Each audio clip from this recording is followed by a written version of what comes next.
O que você tem lido ultimamente tem te feito bem? Porque nem tudo que a gente lê ajuda, e isso também passa pela vida espiritual. E para conversar sobre isso, eu recebo agora o jornalista, editor da Casa Publicadora Brasileira, Márcio Tonetti.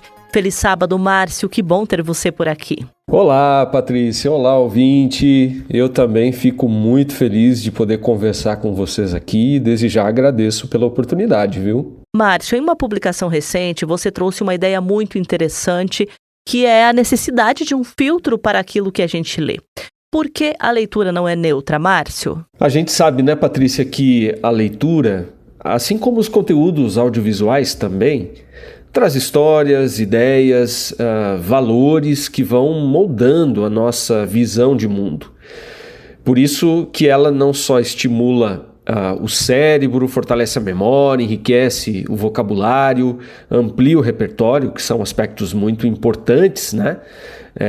Que a gente ganha com a leitura, mas ela também influencia a nossa mentalidade e a forma de a gente agir no dia a dia.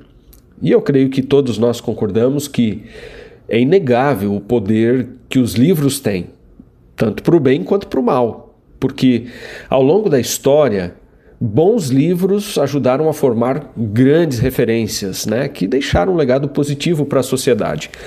Por outro lado, também precisamos lembrar que houve livros que influenciaram pessoas que foram movidas por ideologias distorcidas a cometer atos bárbaros, terríveis, né? Agora, olhando para a realidade, tem gente que não lê nada, outros que leem muito, principalmente ficção.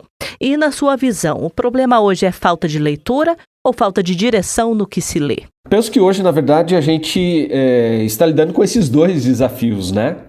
Porque, de um lado, você tem pesquisas como a 6ª edição da Retratos da Leitura no Brasil, divulgada em 2024, que mostrou que apenas 47% da população do nosso país pode ser considerada leitora, ou seja, leu ao menos um livro, ainda que parcialmente, nos últimos 3 meses, né?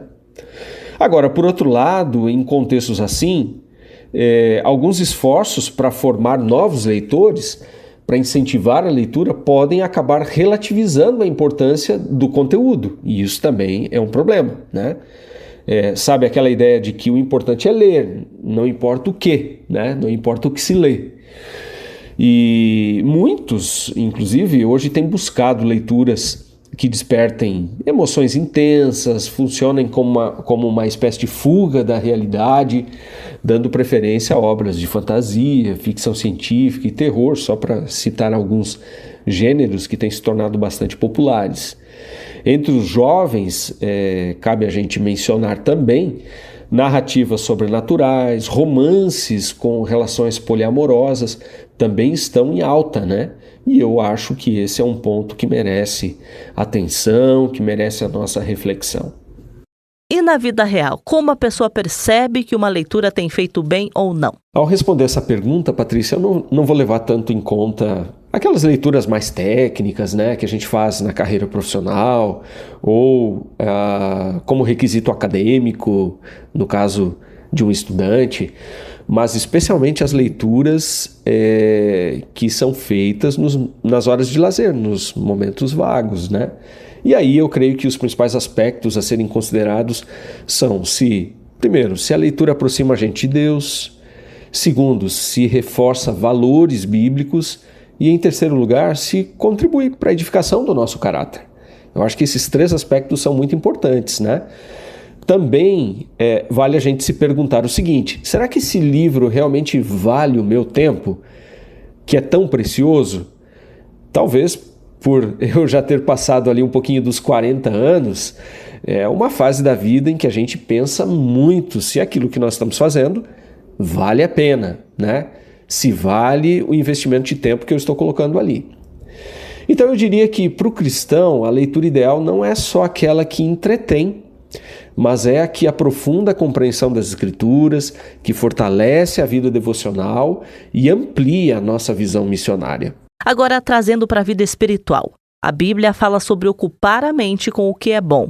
Como essa orientação ajuda na escolha do que ler hoje? De fato, passagens bíblicas, né, como a de Filipenses 4:8, em que o apóstolo Paulo nos exortou a preencher a nossa mente, os nossos pensamentos com aquilo que é verdadeiro, aquilo que é respeitável, justo, puro, amável, né, de boa fama. Isso funciona como um verdadeiro filtro para as nossas escolhas de leitura também, né? Porque nos leva a avaliar com muito mais cuidado, de maneira bem mais criteriosa, o conteúdo do que nós lemos ou daquilo que nós desejamos ler.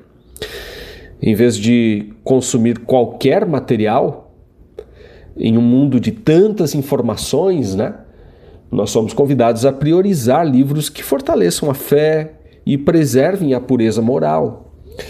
Isso também me faz lembrar, Patrícia, do que Ellen White já dizia. Ao longo de sua vida, em que escreveu mais de 100 mil páginas, essa escritora norte-americana, uma das pioneiras da Igreja Adventista, reforçou muitas vezes a importância de evitar-se livros sensacionalistas, vazios, ou que afastem a mente de Deus, porque aquilo que nós lemos, como já foi dito no início aqui da entrevista, influencia diretamente, né, a nossa vida espiritual. Em contrapartida, ela recomendava a escolha de leituras que edifiquem o caráter, fortalecem a fé e preparem a mente para uma vida útil. Em vez de livros que apenas promovem uma fuga da realidade, que é, como eu mencionei anteriormente, uma tendência hoje, especialmente entre as novas gerações, ela dizia que o ideal é a gente optar por leituras que nos preparem para a gente viver bem neste mundo, se preparar para este mundo e também para a eternidade. E Márcio, aproveitando aí a sua experiência, você trabalha na Casa Publicadora Brasileira, não é? Tem um papel muito importante na produção de conteúdo cristão. Conta pra gente que tipo de materiais a Casa Publicadora oferece e como eles podem ajudar quem quer ler com mais propósito. Bom, a CPB tem cerca de 1.200 livros publicados, Patrícia, então dá pra gente imaginar, né, quanta opção boa existe nesse catálogo. Na verdade, há conteúdo para todo mundo, né? Desde quem quer se aprofundar em teologia ou aprender mais sobre pregação, no caso de líderes de igreja, até temas voltados ao universo feminino, à terceira idade, além de materiais para crianças, adolescentes, jovens, pais e mães que querem se aprofundar em temas como educação de filhos e outras temáticas, né?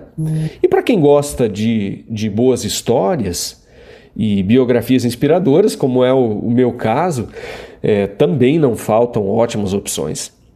E se você me permite, por fim, eu gostaria de destacar o curso de leitura da CPB também, que é uma iniciativa que foi criada já há alguns anos para oferecer uma espécie de curadoria aos leitores. Ou seja, todos os anos são indicados livros para as diversas faixas etárias. E neste ano, o curso de leitura inclui obras como 7 Razões para Crer, O Plano Secreto de Jonatas, Servo de Deus e Amigo de Todos, Ouse Viver a Palavra, outro excelente livro, e o livro do ano, que é intitulado Oração. Todas essas obras você pode encontrar no site cpb.com.br, né? Enfim, em resumo, é um portfólio bem completo, que foi pensado justamente para atender as diferentes necessidades, né, da igreja em cada fase da vida. E para quem está ouvindo a gente agora e quer melhorar esse hábito, qual seria um primeiro passo simples aí para começar a ler melhor? Olha, eu acho que o primeiro passo é a gente começar por aquilo que mais nos interessa, né? Que nos dá prazer. Não adianta a gente pegar um livro só porque tem que ler. Vai naquilo que chama a sua atenção, né? Pode ser sobre fé, ciência ou alguma história inspiradora. Porque o gosto pela leitura nasce assim, quando a gente lê porque quer, né? Por prazer, não por obrigação. E se você quer uma dica assim bem prática, eu vou deixar uma sugestão aqui, Patrícia, para o nosso ouvinte. Que tal começar a ler um capítulo da Bíblia por dia? Apenas um capítulo, para começo, né? Olha, você vai ver que embora seja uma atitude simples, não demande tanto tempo, mas vai fazer muita diferença e, quem sabe, vai nascer aí um ávido leitor, né? Márcio, muito obrigada por sua participação e um feliz sábado para você. Também fico muito agradecido pela oportunidade de poder conversar com vocês e abordar este tema, e até uma próxima oportunidade. Abraço a todos.